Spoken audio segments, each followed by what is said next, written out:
My dear Webb, many thanks for your interesting letter to Francis Jackson, detailing your observations during your late philanthropic mission among your famishing countrymen.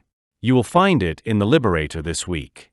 I hope there are not many blunders in it, but if there are, the fault will not be owing to the manuscript, which was very legibly written, by dear Hannah, I suppose, for you cannot write plain. I have not a good compositor in my office.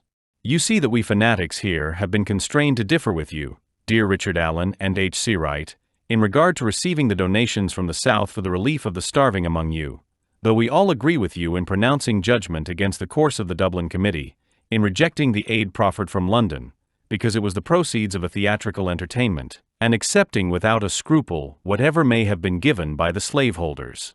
I really think there is a broad line of demarcation to be drawn between a case in which money is obtained from the slaveholders solely because they are first recognized as members of the household of faith, and that in which it is given voluntarily, as in the Irish case, without any sanction of slaveholding being either required, volunteered, or understood.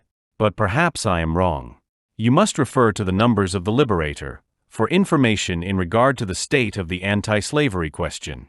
We are in good spirits, and serene as heaven itself, though the opposition is still formidable, and the present crisis one of no ordinary trial, especially in regard to the atrocious war with Mexico.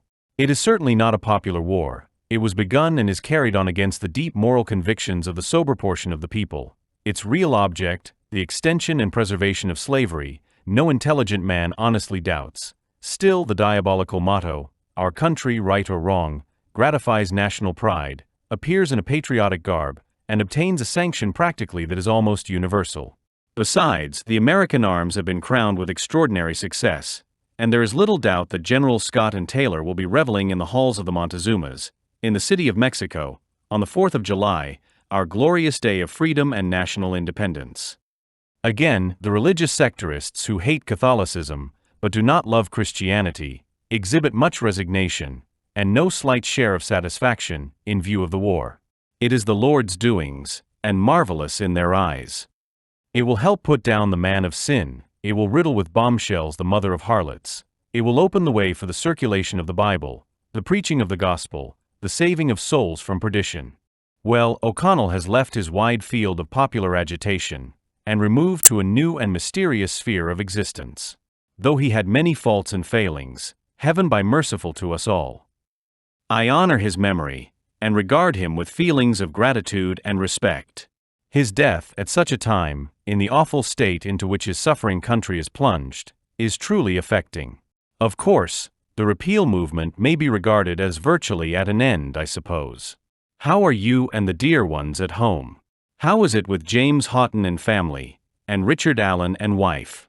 How is my well-remembered, much-admired Maria Waring? How are all the Webbs, a noble race?